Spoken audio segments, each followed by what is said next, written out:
करती हूँ बनाने वाले के पाक और बाबरकत नाम से। तमाम देखती आँखों और सुनते कानों को लुब्ना खान का प्यार भरा और खलूस भरा सलाम पहुँचे। Dear students, welcome to class 11 zoology. Last time we were discussing about cell. We have traveled a whole lot of distance. We have come through a very big journey. हमने अच्छा खासा सफ़र तय कर लिया है जहाँ तक सेल का सवाल है। तो last time I was discussing life span of a cell with you, और वक्त की कमी की वजह से मुझे अपने लेक्चर को यहीं स्टॉप करना पड़ा था। लेकिन आइए आज आगे चलने से पहले हम life span of a cell के बारे में थोड़ा सा डिस्कशन करते हैं। मैंने आपको लास्ट टाइम ही बताया था कि हर किसी सेल का एक खसूसन एक अपना लाइफ स्पैन होता है जो उसका आइडेंटिफाइंग फीचर भी होता है। हर किसी सेल का एक लाइफ स्पैन होता है। अब फ़र्क ये कि किसी का ज़्यादा होता है, किसी का कम होता है, लेकिन हर किसी सेल के पास एक मखसूस लाइफ स्पैन होता है। नाउ लाइफ स्पैन सेल का किन चीज़ों पे डिपेंड करता है, ये मैंने आपको लास्ट टाइम भी बताया था कि इसके दो फैक्टर्स हैं जो डिटरमाइन करते हैं life span of a cell. One is the genetic clock and another is the environment. Cell की जीन्स में, सेल की डीएनए में, सेल के जेनेटिक क्लॉक में लिखा है कि सेल को कितना जीना है, और एनवायरनमेंट भी एक बड़ा फैक्टर है जो कभी कभी डिटरमाइन करता है कि लाइफ का सेल का लाइफ स्पैन कितना होगा। अगर अब हम लाइफ स्पैन पे नज़र डालें, सेल्स का लाइफ स्पैन कुछ घंटों से लेके सालों तक है। आप देख सकते हैं ह्यूमन बॉडी को, ह्यूमन बॉडी के अंदर ही कुछ सेल्स ऐसी हैं जो कुछ ही घंटे जीती हैं, और कुछ सेल्स ऐसी हैं जो through out the life time of an organism persist करती हैं। इसी तरीके से अगर हम पूरे किंगडम एनिमलिया पे नज़र डालें तो कुछ सेल्स, बैक्टीरियल सेल्स ऐसी होती हैं जो कुछ मिनट जीती हैं, उसके बाद डिवाइड कर जाती हैं, यानी उनका लाइफ स्पैन मिनट्स का होता है। वहीं हम कुछ एनिमल्स में ऐसी भी सेल्स देखती हैं जिनका लाइफ स्पैन सालों साल होता है। लेकिन इसमें जो याद रखने वाली बात ये है, वो ये है कि दो ही फैक्टर्स हैं जो life span of a cell determine करते हैं, एक उसका जेनेटिक क्लॉक और दूसरा उसका एनवायरनमेंट। एवरेज पे अगर आप देखें, एक बैक्टीरियल सेल जो है 3 से 5 घंटे जीती है, अपना फुल साइज एक्वायर करती है और इसके बाद डिवाइड कर जाती है। तो जब एक सेल डिवाइड करती है वो अपनी आइडेंटिटी लूज कर देती है। तो डिवाइड करने तक का जो वक्फा था वो उसका लाइफ स्पैन कहलाता है। और जब ऐसा होता है बैक्टीरियल सेल्स में कि वो अपना फुल साइज एक्वायर करती है, अच्छी तरीके से अपना मेटाबॉलिक प्रोसेस कैरी आउट करके वो अपना फुल साइज एक्वायर करती हैं। फुल साइज एक्वायर करने के बाद ये बैक्टीरियल सेल्स डिवाइड करती हैं। कभी कभी ऐसा भी होता है कुछ बैक्टीरियल सेल्स डिवाइड नहीं कर पाती। ऐसी सेल्स जो फुल साइज एक्वायर करे और डिवाइड करे, हम कहते हैं these are immortal, they never die. लेकिन इनका एक मखसूस वक्फा है जिसके बाद ये डिवाइड करेंगी। डिवाइड करने के बाद सेल अपनी आइडेंटिटी लूज कर देती है, वो 2 डॉटर सेल्स में डिवाइड हो जाती है। लेकिन कुछ सेल्स ऐसी होती हैं, जो बैक्टीरियल सेल्स ऐसी होती हैं, वो डिवाइड नहीं कर पाती, वो वीक होती हैं, वो मर जाती हैं। So before division they die. The reason is they are too weak. कुछ भी वजहें हो सकती हैं कि वो वीक क्यों है, या उनके इर्द गिर्द का एनवायरनमेंट उनको अलाउ नहीं कर रहा है, कंडीशंस हार्श ऐसी हैं कि वो आगे डिवाइड नहीं कर पा रही है, द सेल डाइज। ये तो बात हुई बैक्टीरियाज की। अगर हम ह्यूमंस के अंदर भी देखें, हमारी बॉडी में there is one type of WBCs जिनको हम न्यूट्रोफिल्स कहते हैं। न्यूट्रोफिल्स का लाइफ स्पैन कुछ घंटे का होता है, 12 से लेके 15 घंटे तक का लाइफ स्पैन होता है। इतना जी के ये cells they usually die. Then हमारे में कुछ और सेल्स भी ऐसी है, जैसे इंटेस्टाइनल जो हमारा वॉल है, इंटेस्टाइनल वॉल की जो लाइनिंग है उसमें जो सेल्स होती हैं जिन्हें हम एंटेरोसाइट्स कहते हैं, वो एंटेरोसाइट्स हर 2 से 4 दिन बाद बदलती रहती हैं। The old cells die and they are replaced by the new cells. इसी तरीके से हमारे अंदर RBCs है, रेड ब्लड सेल्स, जिनका की लाइफ स्पैन 120 डेज है, 120 दिन का होता है। 120 दिन जी के ये मर जाती हैं और इनकी जगह नई सेल्स आ जाती हैं। सो ये बात हमने अच्छे से समझ ली कि सेल्स का एक मखसूस लाइफ स्पैन होता है जिसे जी के सेल्स मर जाती हैं। ऐसा नहीं है कि उस सेल्स का वजूद ही मिट जाता है, बिकॉज उन सेल्स को मल्टीसेल्यूलर ऑर्गेनिजम्स में नई सेल्स रिप्लेस करती है और unicellular cells which are usually immortal एक मखसूस साइज ऑब्टेन करने के बाद ये डॉटर सेल्स में डिवाइड हो जाती है। जो डेथ डिटरमाइन हो बाय द जेनेटिक क्लॉक, जब सेल्स के जीन्स डिटरमाइन करें कि सेल की डेथ कब होनी है, genetically induced death of the cell is known as, इसको याद रखिएगा, apoptosis. Genetically determined death of the cell is known as apoptosis. Cell की जेनेटिक क्लॉक डिटरमाइन करती है कौन सा सेल कितना जिएगी और उतना जीने के बाद वो मर जाती है। When the cell lifespan or when the cell's death is determined genetically, that is known as genetically determined cell death is known as apoptosis। इसमें अक्सर वक्तन फ़वक्तन ये MCQ के तौर पे पूछा जाता है, 1 मार्क क्वेश्चन के तौर पे पूछा जाता है, the genetically determined death of the cell is called as apoptosis। तो ये था सेल के लाइफ स्पैन के बारे में। जैसा कि हमने अपने प्रीवियस लेक्चर में डिस्कस किया था कि यूनिसेल्यूलर ऑर्गेनिजम्स या मल्टीसेल्यूलर ऑर्गेनिजम्स की सेल्स को जब हम ऑब्जर्व करते हैं तो हमने एक जनरल सी बात की थी कि cells generally tend to be small, और मैंने आपको बड़े अच्छे तरीके से बड़ी खूबसूरती से समझाया था कि सेल्स क्यों अपना साइज़ छोटा रखना चाहती हैं। थोड़ा सा मैं आपको रिकैप कराऊंगी। सेल्स इसलिए अपना साइज़ छोटा रखना चाहती हैं ताकि surface area to volume ratio, surface area to volume ratio उनका हाई रहे और सेल एफिशिएंटली अपना काम कर पाए। तो surface area to volume ratio high रखने के लिए सेल अपना साइज छोटा रखती है।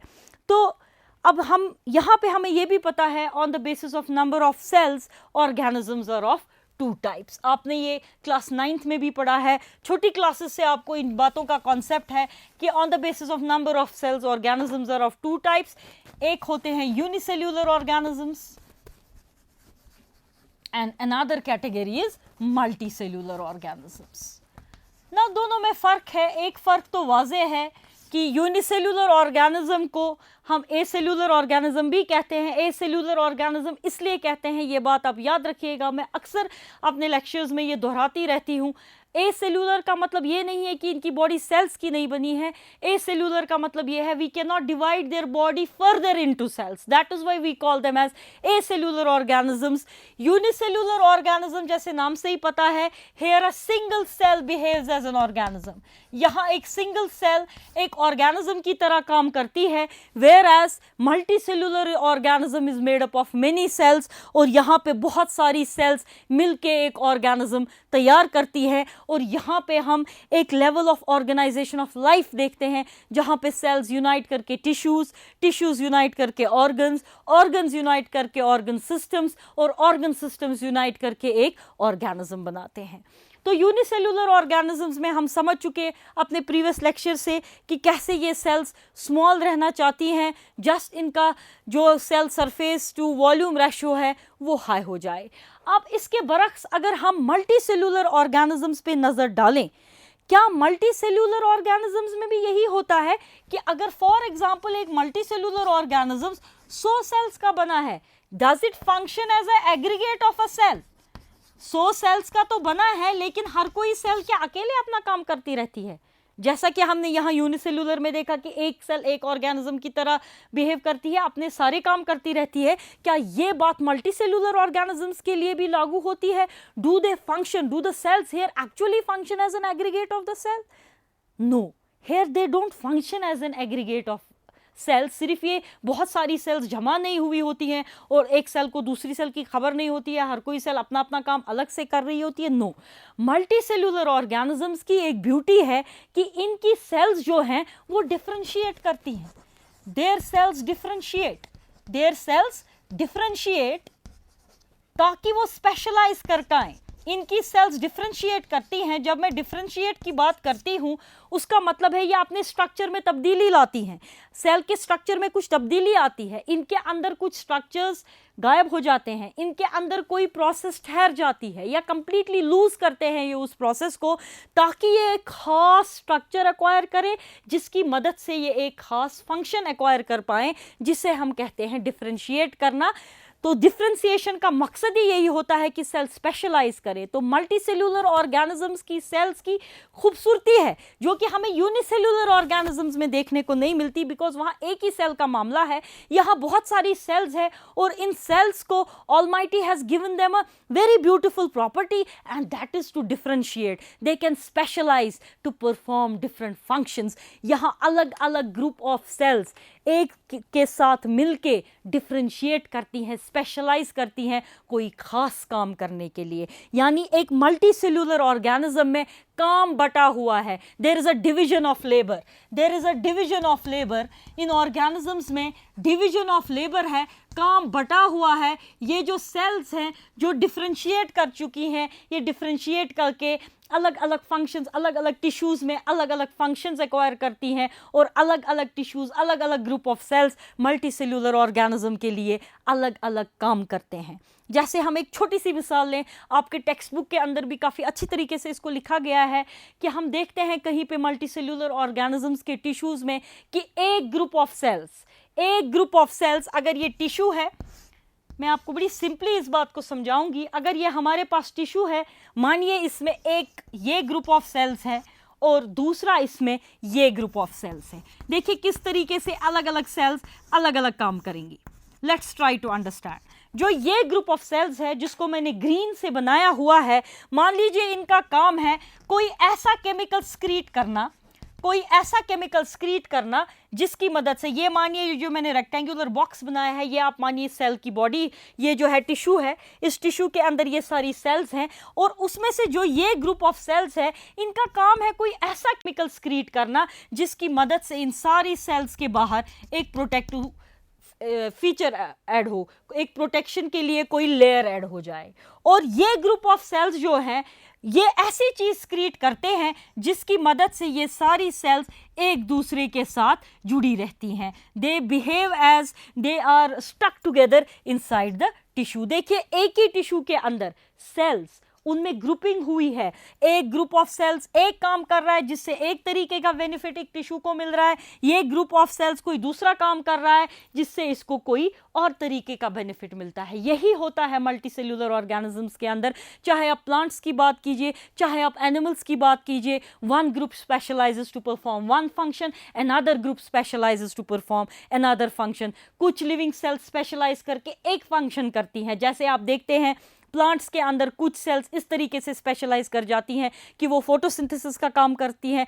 हमारे अंदर कुछ सेल्स इस तरीके से स्पेशलाइज करती हैं कि वो रेस्पिरेशन का काम करेंगी। कुछ सेल्स ऐसे स्पेशलाइज कर जाती हैं वो कैरियर्स ऑफ ऑक्सीजन बन जाती हैं। यानी different cells differentiate, this acquire different specialisations ताकि वो एक मल्टी सेल्यूलर ऑर्गेनिज्म के लिए अलग अलग काम करें, जिसकी वजह से उसमें डिवीजन ऑफ लेबर आता है और ऐसे ऑर्गेनिजम्स की सेल्स अपना काम एफिशिएंटली करवाती हैं।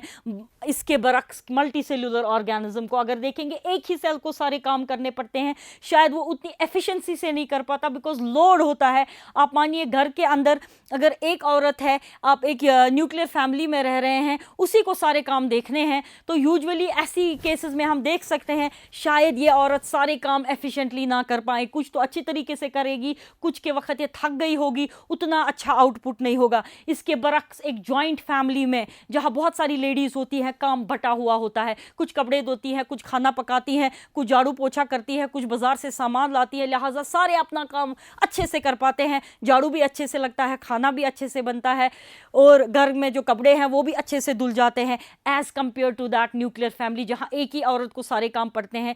हो सकता है वो खाना अच्छी तरीके से पका लेगी लेकिन कपड़े अच्छे से नहीं धुलते क्योंकि उसको बहुत सारे काम देखने हैं। यही होता है यूनिसेल्यूलर और मल्टी सेल्यूलर ऑर्गेनिजम्स की सेल्स के बीच में। तो मल्टी सेल्यूलर ऑर्गेनिजम्स में बेहतर एफिशिएंसी ऑफ वर्क देखी गई है क्योंकि इनमें डिवीजन ऑफ लेबर होता है। डिफरेंट सेल्स जो होती हैं, ग्रुप्स ऑफ सेल्स जो होती हैं, स्पेशलाइज करती हैं अलग अलग काम करने के लिए। इतना ही नहीं, खाली लिविंग सेल्स इनमें नहीं स्पेशलाइज करती, इवन डेड सेल्स आप अपने स्किन में देखिए, जो आउटर लेयर ऑफ सेल्स है दैट इज डेड, यानी ये डेड है, इसका ये मतलब नहीं ये हमारे लिए कोई काम नहीं करते हैं। इनने इसी तरीके से अपने आप को डाल दिया है, स्पेशलाइज कर लिया है ताकि ये हमारे लिए प्रोटेक्शन का काम कर पाएँ। जो इसके नीचे लिविंग लेयर ऑफ सेल्स है ये उनको प्रोटेक्ट करती हैं। इसी तरीके से आप प्लांट्स के अंदर भी देख सकते हैं, उनमें से भी कुछ जो होती हैं सेल्स, जैसे ट्रैकीड्स में वेसल्स के अंदर वो डेड सेल्स होती हैं और वो भी चैनल्स का काम करती हैं ट्रांसपोर्ट के लिए। तो देखिए मल्टी सेल्यूलर ऑर्गेनिज्म के पास कितनी सारी एडवांटेजेस हैं इस डिफ्रेंसिएशन की वजह से, इस स्पेशलाइजेशन की वजह से, कि देखिए कैसे इस तरीके इससे डिवीजन ऑफ लेबर आ जाता है, स्पेशलाइजेशन डिफ्रेंसिएशन की वजह से इसमें डिवीजन ऑफ लेबर आ जाता है और ये अपना काम बहुत खूबसूरती से कर पाता है। तो हमने बड़ा क्लियरली देख लिया कि जो मल्टी सेलुलर ऑर्गेनिजम्स की सेल्स की ये प्रॉपर्टी है डिफ्रेंशिएट करना, ताकि वो स्पेशलाइज करे, एक ख़ास स्ट्रक्चर अपने आप को एक ख़ास स्ट्रक्चर में तब्दील कर पाएँ, जिससे वो एक ख़ास काम करती हैं, एक पर्टिकुलर फंक्शन कैरी आउट करती हैं। इसकी वजह से इनमें डिवीजन ऑफ लेबर आता है जो कि इसमें नहीं आता। तो मल्टी सेलुलैरिटी कुछ एडवांटेजेस देती है यूनिसेलुलैरिटी के ऊपर। वो यूनिसेलुलर ऑर्गेनिजम्स में वो बात नहीं होती है जो कि मल्टी सेलुलर ऑर्गेनिजम्स में होती है। लेकिन ये आपको समझना पड़ेगा, every advantage comes with a disadvantage. अगर इनमें कुछ डिसएडवांटेजेस हैं तो इनमें एडवांटेजेस भी हैं जो इधर देखने को नहीं मिलती हैं। अगर इनमें कुछ एडवांटेजेस हैं तो इनमें भी कुछ डिसएडवांटेजेस हैं जो इधर देखने को नहीं मिलती हैं। तो आइए हम अब इस सिरे की तरफ चलते हैं, एक एक करके हम देखते हैं कि कैसे यूनिसेलुलैरिटी और मल्टी सेलुलैरिटी में अलग अलग किस्म की एडवांटेजेस हैं और डिसएडवांटेजेस हैं। क्योंकि हम इस वक्त मल्टी सेलुलैरिटी पे हैं, हम मल्टी सेलुलर ऑर्गेनिजम्स के अंदर जो ये खूबसूरत सी प्रॉपर्टी, खूबसूरत सा फिनोमिना है जिसे हम डिफ्रेंसिएशन कहते हैं, जो कि हमें यूनिसेलुलर ऑर्गेनिजम्स में नहीं देखने को मिलता है, इसी से हम बात को आगे चलाएंगे। और हम सबसे पहले डिस्कस करेंगे कि क्या एडवांटेजेस मल्टी सेलुलैरिटी देती है। एक ऑर्गेनिज्म जो मल्टी सेलुलर होता है उसकी सेल्स में कौन सी ऐसी खास एडवांटेजेस है, या मल्टी सेलुलैरिटी क्या एडवांटेजेस देती है एक ऑर्गेनिज्म। तो पहले हम इसकी एडवांटेजेस को डिस्कस करेंगे। Let us discuss the advantages of multicellularity. सबसे पहले जब हम मल्टी सेलुलैरिटी की बात करते हैं, इनकी सेल्स में एक यूनिक कोऑर्डिनेशन होता है। एक मल्टी सेलुलर ऑर्गेनिज्म की सेल में आप एक यूनिक कोऑर्डिनेशन देखते हैं, एक खास किस्म का कोऑर्डिनेशन होता है। सेल्स एक दूसरे से हाथ मिला के कुछ खास फंक्शंस करती हैं जो देखने वाले को, फिनोमिना अंडरस्टैंड करने वाले को हैरान कर देंगी। आप हार्ट की मसल सेल्स को देख लीजिए, उधर की टिश्यू, हार्ट की मसल सेल, जिस टिश्यू से ये आपका हार्ट के ये वॉल बना है, उधर की सेल्स को आप ऑब्जर्व कीजिए किस तरीके से वो पंपिंग ऑफ ब्लड में मदद करती हैं।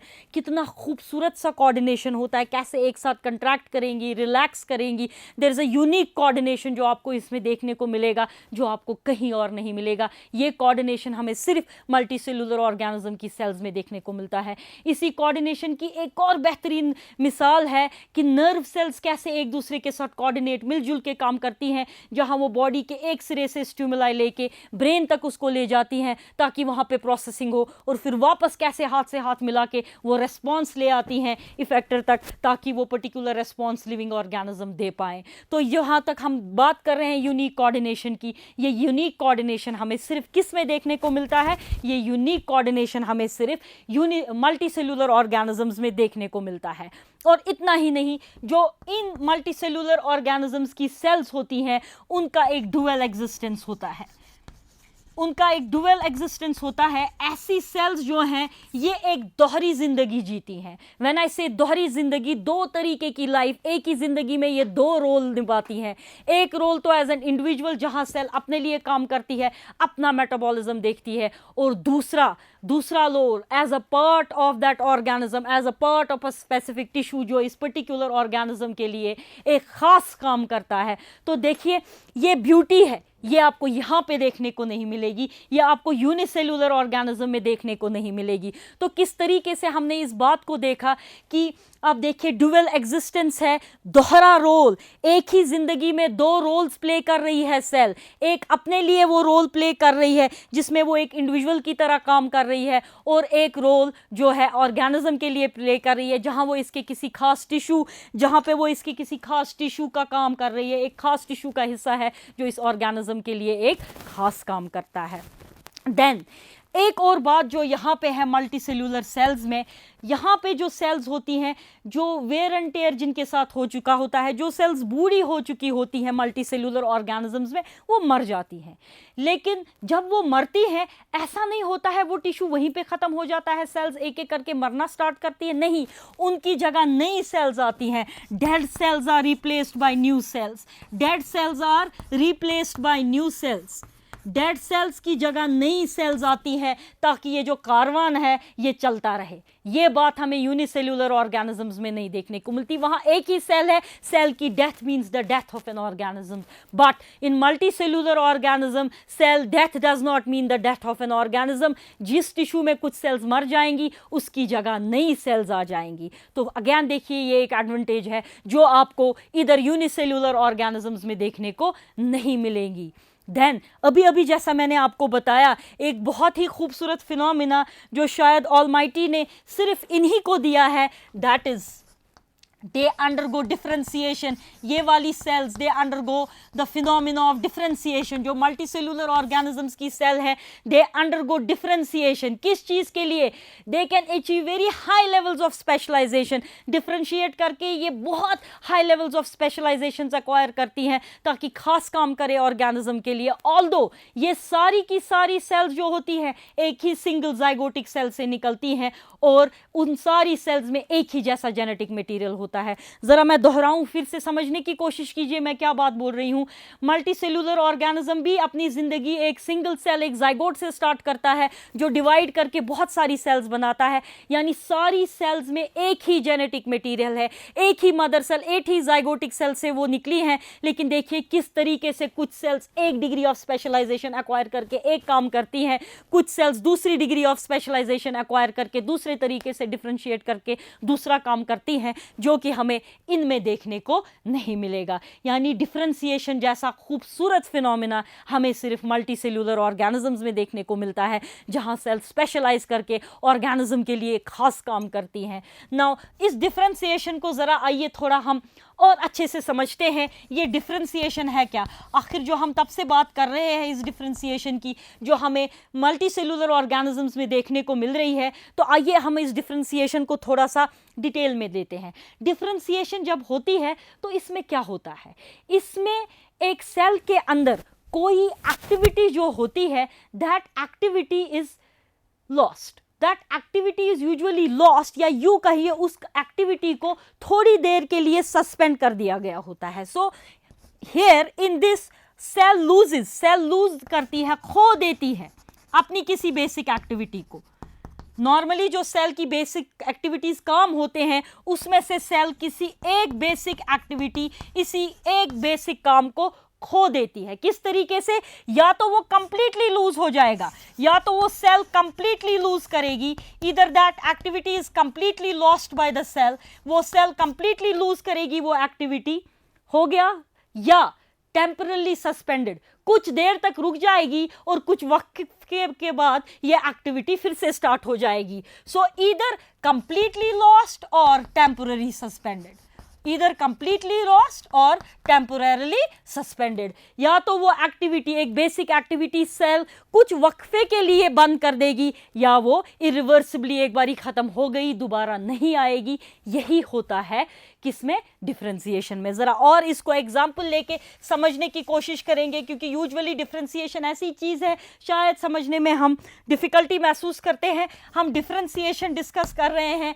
और मैं आपको समझाने की कोशिश कर रही हूँ कि डिफरेंशिएशन में कोई एक बेसिक एक्टिविटी सेल लूज कर जाती है, कोई एक बेसिक एक्टिविटी सेल लूज कर जाती है। किस तरीके से लूज करती है? आई एम सेइंग या तो वो कंप्लीटली लॉस्ट हो जाती है, इरिवर्सिबली लॉस्ट, कि एक बारी बंद हो गई फिर दोबारा नहीं आएगी, इरिवर्सिबली लॉस्ट, या टेम्पोररली सस्पेंडेड, या टेम्पोररली सस्पेंडेड कि थोड़ी देर के लिए बंद हो गई और कुछ वक्फे के बाद ये वापस सस्पेंडेड। सो डिफरेंशिएशन में कोई एक basic activity cell irreversibly lose कर देती है या कुछ वक्फे के लिए लूज करती है। जैसे हम देखते हैं आपकी जो मसल सेल्स होती हैं उनमें जो माइटोटिक एक्टिविटी होती है डिफरेंशिएशन के बाद भी परसिस्ट करती है। लेकिन जहां तक आपकी नर्व सेल्स और एरिथ्रोसाइट्स, रेड ब्लड सेल्स का सवाल है, वो अपनी माइटोटिक एक्टिविटी डिफरेंशिएशन के बाद खो देती हैं। तो देखिए, मैं आपको ये यहाँ समझा रही हूँ बेसिक एक्टिविटी सेल की कुछ देर के लिए कैसे चेंज हो रही है। तो मैं आपको बता रही हूँ एक एग्जाम्पल डिफरेंशिएशन की, जब एक ग्रुप ऑफ सेल्स या कोई पर्टिकुलर सेल डिफरेंशिएट करके बन जाती है मसल सेल, तो वो अपनी mitotic activity through out the life उसमें रहती है। लेकिन यही बात अगर आप किसके लिए, एरिथ्रोसाइट्स के लिए यूज़ करेंगे या नर्व सेल्स के लिए करेंगे, तो वह अपनी माइटोटिक एक्टिविटी जो है रिटेन नहीं कर पाती डिफरेंशिएशन के बाद, वो कंप्लीटली लूज हो जाती है। तो डिफरेंशिएशन के दौरान ये मल्टी सेल्यूलर ऑर्गेनिजम्स में ये सारी चीज़ें होती हैं। देखिए, मैं डिफरेंशिएशन आपको अलग से यहाँ पे बता रही हूँ बिकॉज डिफरेंशिएशन पे अलग से ही सवाल आता है और ये नहीं निकलता कहाँ है, ये हम तब पढ़ते हैं जब हम मल्टी सेल्यूलर ऑर्गेनिजम्स को डिस्कस कर रहे होते हैं। नाउ हमने ये समझ लिया कि डिफरेंशिएशन है क्या, क्यों होती है, मकसद क्या है। लेकिन डिफरेंशिएशन ऑर्गेनिजम्स को बहुत एडवांटेजेस देती हैं। मल्टी सेल्यूलर ऑर्गेनिज्म को डिफरेंशिएशन बहुत सारी एडवांटेजेस कॉन्फर करती है। ज़रा आए अब हम इन एडवांटेजेस को एक एक करके अंडरस्टैंड करने की कोशिश करेंगे कि जो ये डिफरेंशिएशन है ये मल्टी सेल्यूलर ऑर्गेनिज्म को किस तरीके का फ़ायदा देती हैं। नाउ मल्टी सेल्यूलर ऑर्गेनिजम्स जिनकी सेल्स डिफरेंशिएट करती हैं, ये डिफरेंशिएशन का फिनोमेना उन्हें बहुत सारा फ़ायदा देता है। सबसे पहला है एनहांस्ड एक्टिविटी, क्योंकि अलग अलग ग्रुप ऑफ सेल्स अलग अलग तरीके से स्पेशलाइज करती हैं, तो बड़ा एफिशिएंटली ऐसे ऑर्गेनिज्म में काम होता है। तो अगर हम इस ऑर्गेनिज्म को किसी और ऑर्गेनिज्म के साथ कंपेयर करें तो इन्हें एनहांस्ड एक्टिविटी होती है, और इतना ही नहीं, इनमें इंक्रीज्ड सर्वाइवल होता है।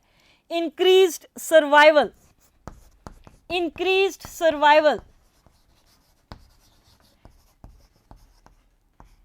अब देखिए, एक बेचारी सेल जब सारे काम करती है तो ऑब्वियसली थक हार के एक दिन ये मर जाएगी। इसका लाइफ स्पैन उतना ज़्यादा नहीं होता है। फिर से मैं उसी एग्जाम्पल पे आऊँगी जो मैंने आपको इससे पहले दी कि जब घर में एक ही औरत होती है, उसको सारे काम करने पड़ते हैं, तो इस औरत का वेयर एंड टेयर बहुत जल्दी हो जाता है, ये बीमार हो जाती है, कोई बीमारी इसे ऐसे जकड़ लेती है कि ultimately she dies at a very younger age, जबकि अभी इसको मरना नहीं चाहिए था, वर्कलोड की वजह से ये मर जाती है। लेकिन यहीं पे जब हम दूसरी जगह इसको कंपेयर करते हैं उस घर के साथ जहाँ पे काम बटा हुआ था, जहाँ डिवीजन ऑफ लेबर था, वहाँ की औरतों का हेल्थ अच्छा रहता है बिकॉज काम का ज़्यादा लोड नहीं होता, एक मखसूस काम उनको करना रहता है, वो अच्छे से करती हैं, वेयर एंड टेयर ज़्यादा नहीं होता, जिसकी वजह से उनका सर्वाइवल रेट बेहतर होता है। और इतना ही नहीं, एक और इम्पॉर्टेंट जो यहाँ पे ये है, जो बेनिफिट देता है, जो बेनिफिट ये डिफरेंशिएशन इनको देती है, वो ये है कि there is uninterrupted life activity. There is uninterrupted life activity, uninterrupted life activity. Multicellular organism में जो लाइफ प्रोसेसेस होती हैं अनइंटरप्टेडली चलती हैं, ठहरती नहीं है कि कोई कहीं ग्रुप ऑफ सेल थक गई तो अब जी जनाब ये प्रोसेस 2 दिन नहीं चलेगी, ये 2 दिन का रेस्ट लेगी, नहीं, ऐसा नहीं होता। मल्टी सेल्यूलर ऑर्गेनिजम्स में डिफरेंशिएशन की वजह से लाइफ एक्टिविटीज़ अनइंटरप्टेडली चलती रहती हैं, जो एडवांटेज हमें क्लियरली यहाँ पे देखने को नहीं मिलती बिकॉज यहाँ पे डिफरेंशिएशन का फिनोमेना आप नहीं देखते, जो कि हम अपने पिछले लेक्चर में पढ़ चुके हैं, बहुत अच्छी तरीके से समझ चुके हैं कि हर किसी सेल के लिए surface area is to volume ratio high रखना बहुत ज़रूरी है, क्योंकि उसकी वजह से उसको बहुत सारे बेनिफिट्स हैं। वो ये वाली सेल्स बहुत खूबसूरती से कर पाती हैं, किसकी वजह से? डिफरेंशिएशन की वजह से। एक डिफरेंशिएशन की वजह से मल्टी सेल्यूलर ऑर्गेनिजम्स की सेल बैलेंस रख पाती हैं, किसमें? Surface area is to volume ratio, is to volume ratio, इस पे ये सेल्स प्रॉपर बैलेंस रख पाती हैं। और जब surface area is to volume ratio balanced होगा, हाई होगा, तो ये सेल्स क्या कर पाएंगी, ये सेल्स बड़ी आराम से बाहर के एनवायरनमेंट से इनटेक ऑफ ऑक्सीजन कर पाती हैं, इनटेक ऑफ न्यूट्रिएंट्स कर पाती हैं, स्क्रीशंस अच्छी तरीके से दे पाती हैं और वेस्ट मटेरियल्स को अपनी बॉडी से आराम से बाहर कर सकती हैं, and they can give waste materials outside their body very efficiently, ताकि इनका मेटाबॉलिज्म बड़ी अच्छी तरीके से चल पाए। तो देखिए मैंने बोर्ड पे कुछ चीज़ें लिखी हैं जो डिफ्रेंसिएशन कॉन्फर करती है मल्टीसेलुलर ऑर्गेनिजम्स। मल्टीसेलुलर ऑर्गेनिजम्स की सेल के ऊपर सबसे पहला है एनहेंस्ड एक्टिविटी। ऐसे ऑर्गेनिजम्स की सेल्स अपना काम बेहतरी से कर पाती हैं, जिसके पीछे कहीं ना कहीं रीज़न यही डिफ्रेंसिएशन का होता है जो हम यूनिसेलुलर ऑर्गेनिजम्स में नहीं देख पाते। Then we said increase survival, क्योंकि डिवीजन ऑफ लेबर है, बटा हुआ काम है, wear and tear of the cells बहुत कम है, दैट्स वाई इन सेल्स के सर्वाइवल का चांस ओवरऑल, इस ऑर्गेनिज्म के सर्वाइवल का चांस भी बेहतर हो जाता है और अनइंटरप्टेड लाइफ एक्टिविटी चलती रहती है। Life processes keep on going without any halt, and then there is a proper balance. एक अच्छा balance surface area is to volume ratio में रहता है, ताकि ये सेल्स अपना मेटाबॉलिज्म, अपना एक्सचेंज विद द एनवायरनमेंट जो है बड़ी खूबसूरती से कर पाएँ, एफिशिएंटली कर पाएँ, ताकि ये सेल अपने जो काम करने की रफ्तार है उसको मेंटेन कर पाए और ओवरऑल जो इस ऑर्गेनिज्म का ये हिस्सा ये सेल है उस ऑर्गेनिज्म की रफ्तार भी बेहतर रहती है, उसके काम करने का जो तरीका होता है वो भी बेहतर होता है। ये सारी चीज़ें आपको इनमें देखने को नहीं मिलेंगी। वजह वही कि जो ये बहुत ही खूबसूरत बायोलॉजिकल फिनोमिना है डिफ्रेंसिएशन का, ये हमें मल्टीसेलुलर ये हमें यूनिसेलुलर ऑर्गेनिजम्स में देखने को नहीं मिलता है। देखिए मैंने आपको डिफ्रेंसिएशन की डेफिनेशन दी, मैंने आपको रीज़न दिया क्यों होता है, मैंने आपको समझाने की कोशिश की कि इसके दौरान क्या होता है, फिर अभी अभी हमने एडवांटेजेस को डिस्कस किया कि क्या एडवांटेजेस डिफ्रेंसिएशन एक ऑर्गेनिज्म को देती है।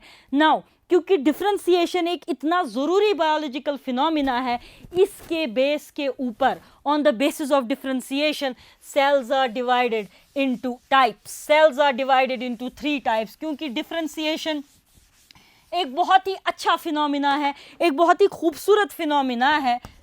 तो हम डिफ्रेंसिएशन की बात कर रहे हैं, तो मैं आपको यहाँ पे ये बता रही हूँ क्योंकि differentiation biological point of view से काफ़ी खूबसूरत फिनोमिना है। इसके ऊपर इसके अकॉर्डिंग सेल्स के 3 टाइप्स हैं। Cells are being categorized into 3 types. One is the undifferentiated sales,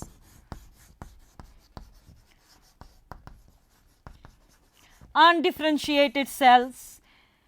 Then second is the differentiated cells, and third is the dedifferentiated cells. Dedifferentiated cells. देखिए 3 तरीके की सेल्स डिफ्रेंसिएशन के बेस पे होती हैं, जो कि मैंने बोर्ड पे लिखा है। Undifferentiated cells, differentiated cells and dedifferentiated cells. बहुत ही ज़रूरी एग्ज़ाम पॉइंट ऑफ व्यू से ये सवाल है और बायोलॉजी को अच्छी बेहतर तरीके से समझने के लिए आपके पास इन सेल्स की बेटर अंडरस्टैंडिंग होना काफ़ी ज़रूरी है। अब देखिए सबसे पहले हम बात करेंगे अनडिफ्रेंशिएटेड सेल्स की। ये ऐसी सेल्स होती हैं जो power of division throughout their life span जिनमें होता है। ये पूरी ज़िंदगी डिवाइड करके नई सेल्स बना पाती हैं। क्यों बना पाती हैं? बिकॉज इनमें अभी कोई स्ट्रक्चर खोया नहीं होता है, इनमें अभी कोई लाइफ प्रोसेस सस्पेंड नहीं हुई होती है, यानी इनमें अभी प्रोसेस ऑफ डिफ्रेंसिएशन हुआ ही नहीं होता है। बिकॉज डिफ्रेंशिएट करने के लिए सेल को कुर्बानी देनी पड़ती है किसी स्ट्रक्चर की, किसी इंपॉर्टेंट लाइफ प्रोसेस की, तब जाके वो डिफ्रेंशिएट कर पाती है। लेकिन ये वो वाली सेल्स होती हैं जिनमें अभी डिफ्रेंसिएशन हुआ ही नहीं होता है, जिसकी वजह से ये throughout the life span divide कर पाती हैं। इनमें कोई स्ट्रक्चर अभी खोया नहीं होता है, इनका कोई लाइफ प्रोसेस अभी सस्पेंड नहीं हुआ होता है। अब इसकी क्या मिसाल? एनिमल्स के अंदर जो स्टेम सेल्स होती हैं, the stem cells inside animals, stem cells जो एनिमल्स के अंदर होती हैं और मेरिस्मेटिक सेल्स जो प्लांट्स के अंदर होती हैं, these are all examples of undifferentiated cells. So cells which retain the power of division throughout their life span, जितना भी इनका लाइफ स्पैन होता है उसके दौरान इनमें पावर ऑफ डिवीजन रहता है. रीज़न ही यही होता है बिकॉज अभी ये डिफ्रेंशिएट नहीं हुई होती है, क्योंकि डिफ्रेंशिएशन आती है लेकिन एक कुर्बानी के साथ आती है, वो कुर्बानी अभी इन्हें नहीं दी होती है, लिहाजा ये throughout the life span divide करती जाती हैं. इसकी मिसाल stem cells in animals and meristematic cells in plants. Now आते हैं डिफ्रेंशिएटेड सेल्स की तरफ. डिफ्रेंशिएटेड सेल्स और post mitotic cells, these are post mitotic cells. तो इनकी बात हम कर रहे हैं, मैं आपको बता रही हूं, these are post mitotic sales.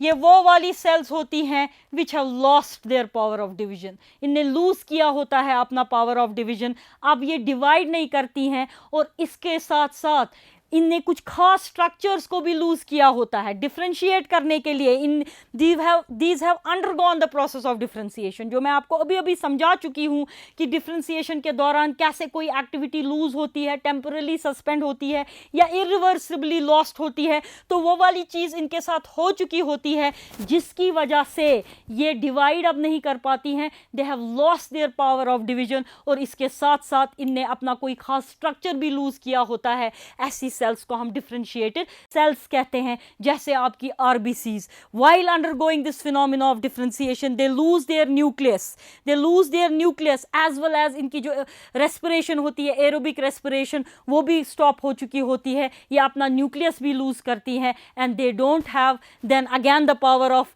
Division. इसी तरीके से आपकी नर्व सेल्स जो होती हैं उनमें भी पावर ऑफ डिवीजन नहीं होता है. So we call them the differentiated cells. I hope you understand them.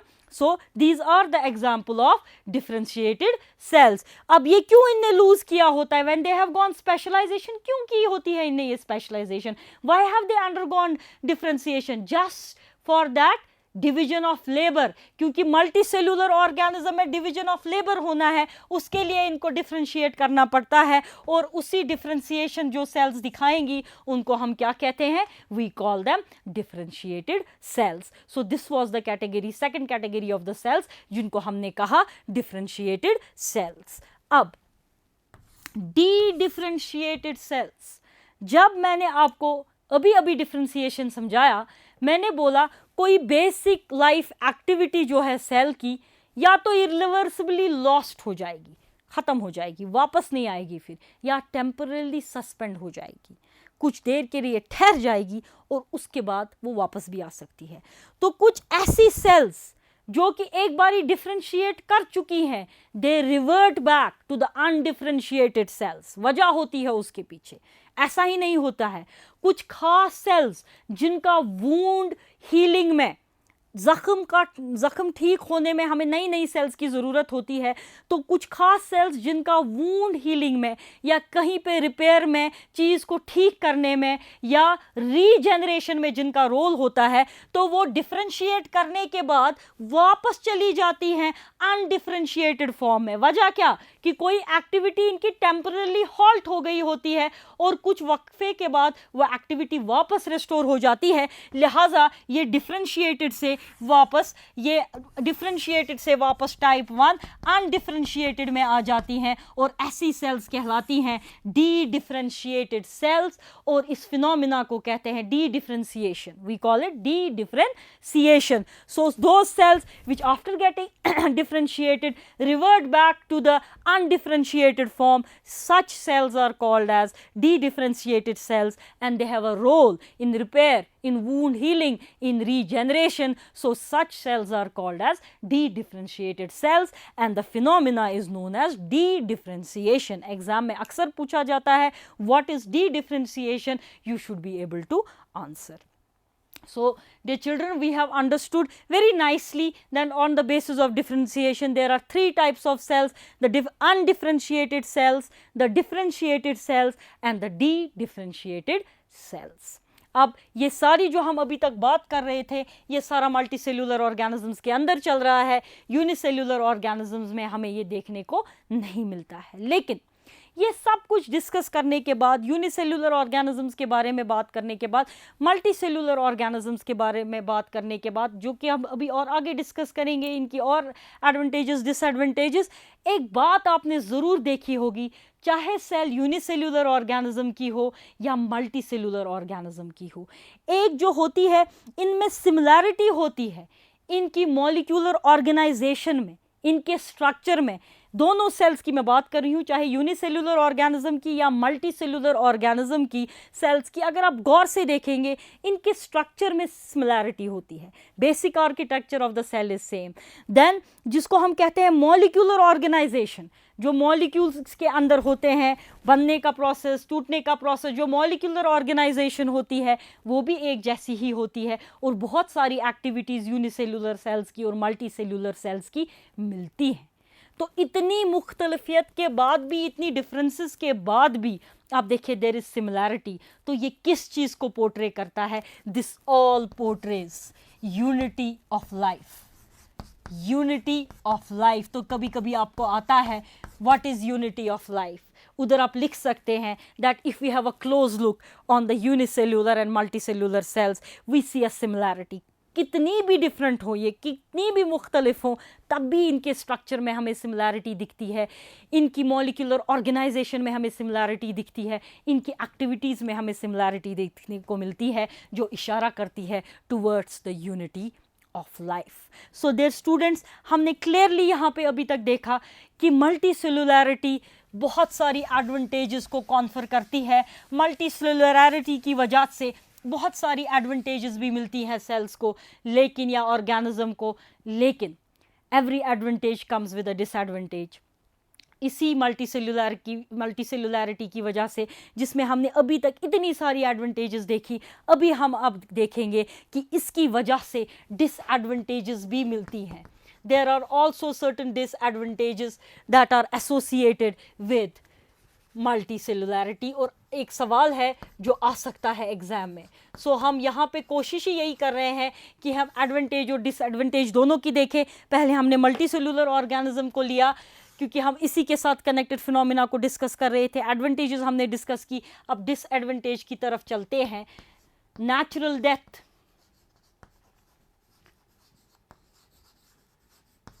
मौत, अपने आप से आने वाली मौत, जिसके पीछे कोई एक्सीडेंटल वजह ना हो। जब तक यूनिसेल्युलर ऑर्गेनिजम्स थे, it was a single cell, वो मरती नहीं थी, फुल साइज पे ग्रो करके it would divide into 2 daughter cells, यानी वो इमॉर्टल होती थी। तब तक नेचुरल डेथ का कॉन्सेप्ट नहीं था। But with the advent of multi cellular organism, natural death का कॉन्सेप्ट बाहर आया, क्योंकि मैंने आपको अभी अभी बताया कि लाइफ स्पैन होता है, मखसूस लाइफ स्पैन होता है एक सेल का, और वो लाइफ स्पैन कवर करने के बाद एक सेल मर जाती है, एक जेनेटिकली कंट्रोल डेथ होती है। तो उस नेचुरल डेथ हो जाती है इन सेल्स की, जिसकी वजह से ऑर्गेनिज्म की नेचुरल डेथ होती है। हर कोई मल्टीसेल्युलर ऑर्गेनिज्म अपना लाइफ स्पैन जी के मर जाता है। जो चीज़ हमने यहाँ पे नहीं देखी थी, यहाँ पे ऑर्गेनिज्म इमॉर्टल था बिकॉज एक ही सेल का बना था। तो यहाँ पे नेचुरल डेथ भी आती है मल्टीसेल्युलैरिटी की वजह से, और सेल डेथ। एक तो ऑर्गेनिज्म, क्योंकि सेल दोहरा रोल जीती है, एक अपने लिए, एक ऑर्गेनिज्म के लिए। तो जहां तक ये सेल ऑर्गेनिज्म का हिस्सा है, तो I am saying natural death आती है बिकॉज सेल्स खत्म हो जाएंगी, तो आपका जो ऑर्गेनिज्म है मल्टीसेल्युलर ऑर्गेनिज्म, वो भी अपना लाइफ स्पैन कवर करके मर जाएगा। और इसके अंदर जो सेल्स हैं जिसका ये मल्टीसेल्युलर ऑर्गेनिज्म बना है, they also encounter there death, वो सेल्स भी मरती हैं। तो यहाँ सेल डेथ की बात होती है। मल्टीसेल्युलर ऑर्गेनिज्म में सेल डेथ होती है।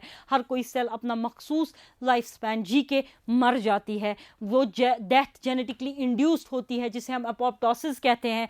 और वो सेल डेथ हमें यहाँ पे देखने को मिलती है, जो कि हमें यहाँ पे देखने को नहीं मिलेगी unless the conditions don't become harsh और अनफेवरेबल। तो एक और डिसएडवांटेज जो आपने देखी यहाँ पे कि सेल डेथ की है। तीसरी है loss of basic function, loss of basic activity, loss of basic activity. Multicellular organisms अपनी जो सेल्स होती हैं, ये अपनी कोई खास एक्टिविटी, बेसिक प्रोसेस खो देती हैं। क्यों? बिकॉज इन ऑर्गेनिजम्स की सेल्स स्पेशलाइज करती हैं, they undergo the phenomena of differentiation, एक डिग्री ऑफ स्पेशलाइजेशन अचीव करने के लिए, और उसके लिए इनको कोई लाइफ प्रोसेस, कोई बेसिक एक्टिविटी जो होती है इरिवर्सिबली लॉस्ट होती है या सस्पेंड करनी पड़ती है, जो कि आपको इधर देखने को नहीं मिलता है। तो कुर्बानी देनी पड़ती है। मैंने बोला डिफरेंशिएशन एक बहुत अच्छा तोहफा है, लेकिन मैंने आपको ये भी साथ में बोला कि हर किसी तोहफे के पीछे एक कुर्बानी ज़रूर है। वो कुर्बानी यहाँ पे यही लॉस ऑफ बेसिक एक्टिविटी है जो कि हम इसके डिसएडवांटेजेस में शुमार करेंगे। इसकी एग्जांपल मैं आपको दे देती हूँ। आरबीसीज, उनको अपना न्यूक्लियस भी खोना पड़ता है और अपने रेस्पिरेशन, एरोबिक रेस्पिरेशन की प्रोसेस को हॉल्ट करना पड़ता है, तब जाके ही वो अपना काम, अपनी स्पेशलाइजेशन जो है उसको अचीव कर पाती हैं। और ये वाली ऑर्गेनिज्म की सेल्स जो होती हैं, they lose the power of divisibility, loss of divisibility इनमें होता है, लॉस ऑफ डिविजिबिलिटी। क्योंकि मैंने आपको अभी अभी समझाया कि जब ये सेल्स स्पेशलाइज करती हैं तो पावर ऑफ डिवीजन खो देती हैं। तो डिफ्रेंसिएशन तो करना है, क्योंकि तभी जाके ये वो अपना खास मकसद अचीव कर पाएंगी, लेकिन वैसा करते करते ये अपना पावर ऑफ डिविजिबिलिटी खो देते हैं। एक वक्त के बाद, डिफ्रेंशिएट होने के बाद, they are not able to divide. जबकि इन ऑर्गेनिज्म के साथ ऐसा देखने को नहीं मिलता। जब तक सेल है वो डिवाइड कर सकती है, फुल साइज एक्वायर करके इट कैन डिवाइड, लेकिन मल्टी सेलुलैरिटी अगर बहुत सारे एडवांटेजेस देती है तो ये उसका एक डिसएडवांटेज है कि लॉस ऑफ डिविजिबिलिटी होता है। और इसी के साथ पावर ऑफ रीजनरेशन कम होता है। जो पावर ऑफ रीजनरेशन है that minimises power of regeneration. जितना जितना मल्टी सेलुलर ऑर्गेनिजम्स की सेल्स जो हैं स्पेशलाइज करेंगी, डिफ्रेंशिएट करेंगी, जितनी डिफ्रेंशिएशन बढ़ेगी पावर ऑफ रीजनरेशन सेल्स में कम होता जाएगा। और ये भी एक किस्म का डिसएडवांटेज ही हम मानेंगे। अगर आप देखेंगे, नर्व सेल्स की तरफ नज़र डालेंगे, कितने सारे न्यूरोलॉजिकल डिसऑर्डर्स हैं जो ठीक नहीं हो पाते। जब आप इस पर खोज करते हैं तो आपको पता चलता है वजह यही है कि ये सेल्स को रिप्लेस नहीं कर पाते, they have lost their power of regeneration, ये दोबारा नहीं बन सकती हैं। So that is why that particular neurological disorder can not be treated. So that is why जो ये है, ये हम एक डिसएडवांटेज में गिनते हैं। किसकी? मल्टी सेलुलैरिटी की। तो देखिए, मैंने आपको आईने के दो पहलू दिखाए, जहाँ पे हमने मल्टी सेलुलैरिटी को देखा कि कितनी सारी एडवांटेजेस थी, कितना अच्छी फिनोमिनाज और प्रोसेसेस इसमें हो रही थी जो कि यूनिसेलुलर ऑर्गेनिज्म में नहीं हो पा रही थी। वहीं मैंने आपको आईने का दूसरा पहलू दिखाया कि इतना होने के बरक्स भी कुछ चीज़ें ऐसी हैं जो कि हम इसकी डिसएडवांटेजेस में गिनते हैं। तो ये तो रही students advantages of and disadvantages of multi cellular organism. बड़े ब्रीफ में मैं आपको ये भी बता देती हूँ, क्योंकि कभी कभी सवाल में यूनिसेलुलर ऑर्गेनिजम्स की एडवांटेजेस और डिसएडवांटेजेस की बात भी आती है। तो देखिए, एडवांटेजेस की जहाँ तक हम बात करेंगे, इन ऑर्गेनिज्म की एडवांटेजेस की जहाँ तक आप बात करेंगे, तो इनकी एक खासियत ये होती है that they have tolerance to extreme environment. They have tolerance to extreme environment. Environment कितना भी एक्सट्रीम हो, ऐसी सेल्स, ऐसे ऑर्गेनिज्म वहाँ जी पाते हैं। जैसे आपको ऐसे यूनिसेलुलर ऑर्गेनिज्म वॉल्केनो के वेंट में मिलेंगे, आतिशफिशा पहाड़ का जो मुंह होता है उसमें मिलेंगे, और आपको ये सर्द से सर्द क्लाइमेट में मिल सकते हैं, आपको ये सल्फर स्प्रिंग्स में मिल सकते हैं। That is only because of their unicellularity. तो ये इनकी एक एडवांटेज है। Then there is absence of ageing. इनमें एजिंग नहीं होती है, there is absence of ageing. There is absence of ageing. ये एज नहीं करते हैं, क्योंकि सेल जब बड़ी होती है, मैक्सिमम साइज एक्वायर करती है, it divides into 2 daughter sales, लिहाजा ये इमॉर्टल हो जाती है। जहाँ तक इनका सवाल है, इनमें हमें एजिंग देखने को मिलती है। Then they retain all their basic activities. There is retention of basic activities, retention of activities. इसका मुझे नहीं लगता एक्सप्लेन करने की ज़रूरत है, क्योंकि मैंने अभी अभी आपको बताया यहाँ डिफरेंशिएशन होगी। डिफरेंशिएशन की वजह से मल्टी सेलुलर ऑर्गेनिजम्स को कुछ एक्टिविटीज़ खोनी पड़ती है। यहाँ पे तो डिफरेंशिएशन होती ही नहीं है, लिहाजा इनको अपनी सारी एक्टिविटीज़ जो हैं रहती हैं। दे आर देयर, जितनी भी देर ये सेल डिवाइड करेगी, जब तक इसका लाइफ स्पैन है, ये एक्टिविटीज़ इनके साथ रहती हैं। They don't lose any of these basic activities that they have. Then again they were the first organisms to appear. Unicellularity को एक ऐसा फीचर है जिसकी वजह से जो अर्थ पे जो पहला ऑर्गेनिज्म आया या जो पहली सेल टू अपेयर थी, that was a unicellular organism, it was not a multicellular organism.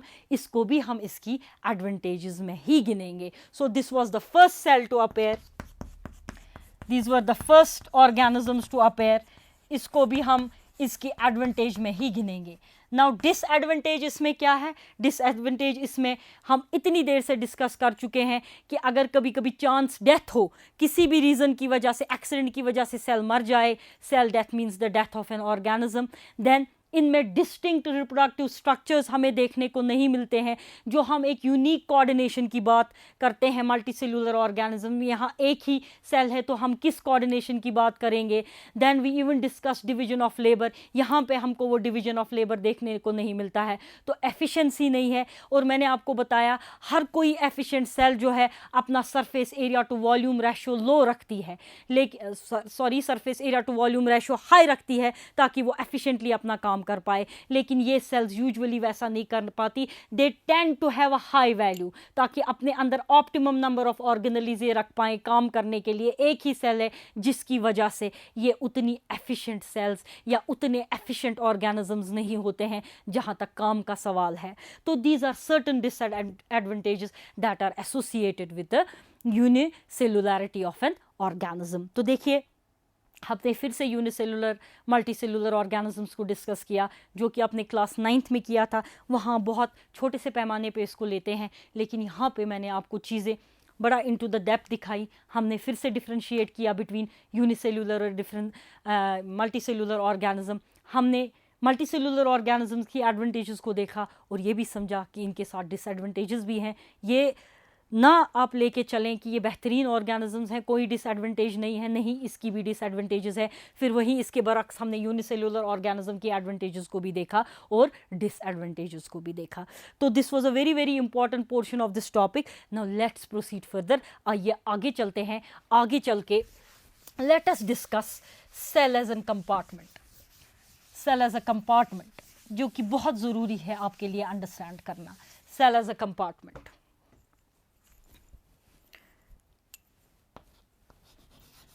cell as a compartment.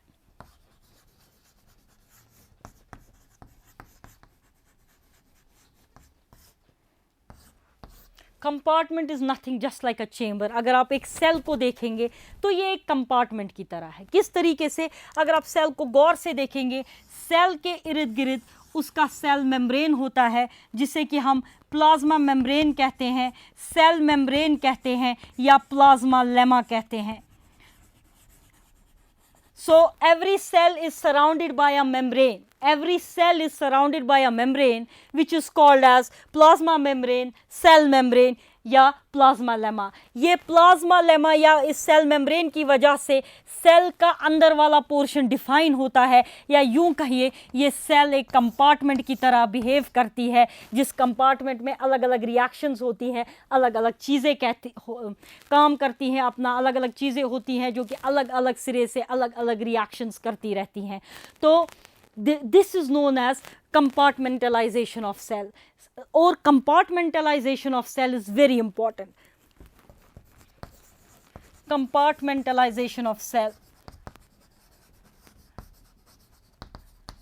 तो प्लाज्मा मेम्ब्रेन की वजह से सेल एक कंपार्टमेंट की तरह बिहेव करती है, and this compartmentalization of cell is very very important, because ये कंपार्टमेंटलाइजेशन ऑफ सेल इसको बहुत सारी एडवांटेजेस देता है। कंपार्टमेंट होने की वजह से सेल में बहुत सारी एडवांटेजेस आती हैं। मैं इनको लिखने की कोशिश करूँगी। First is holding of protoplasm.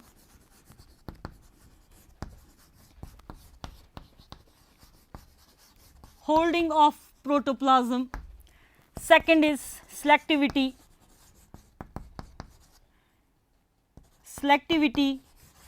Third is accumulation.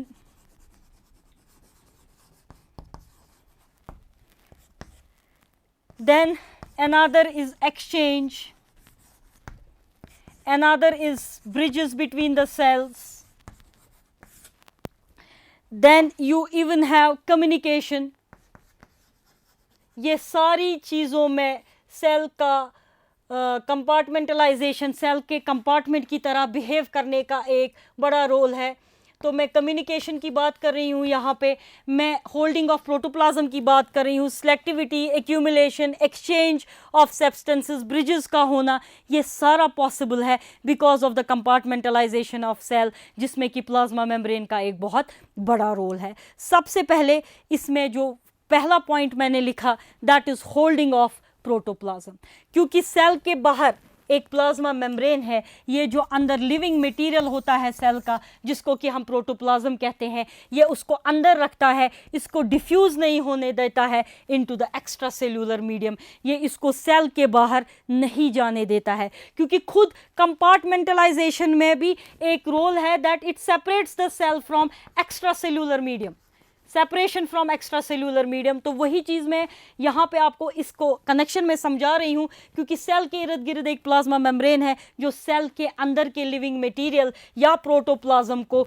Diffuse out नहीं होने देता, बाहर नहीं जाने देता है, किस में, into the extra cellular medium. इसमें सेल का किसका रोल है, इसमें सेल की इसी कंपार्टमेंटलाइजेशन, जिसमें कि प्लाज्मा मेम्ब्रेन का होना बहुत ज़रूरी है। देन मैंने अभी अभी आपको बताया कि कंपार्टमेंटलाइजेशन की वजह से सेल डिफरेंशिएट होती है, सेल का अंदर वाला पोर्शन एक्स्ट्रा सेल्यूलर मीडियम से डिफरेंशिएट होता है। So because of the compartmentalisation हम कहते हैं ये सेल का अंदरूनी हिस्सा है और ये सेल का एक्स्ट्रा सेल्यूलर मीडियम है, सेल के बाहर का हिस्सा है। और इसकी वजह से, कंपार्टमेंटलाइजेशन की वजह से, सेल अपने अंदर अपने केमिकल्स की एक्टिविटी को मेंटेन रख पाती है and it is separated from extracellular medium, क्योंकि एक्स्ट्रा सेल्यूलर मीडियम में एक डिसऑर्गेनाइज्ड एरे ऑफ मॉलिक्यूल्स होता है, केमिकल्स की काफ़ी डिफरेंट कंसंट्रेशन होती है सेल के अंदरूनी की वजह से, जिसकी वजह से सेल, अगर वही कंसंट्रेशन सेल के अंदर आ जाए, सेल अपना काम नहीं कर पाएगी।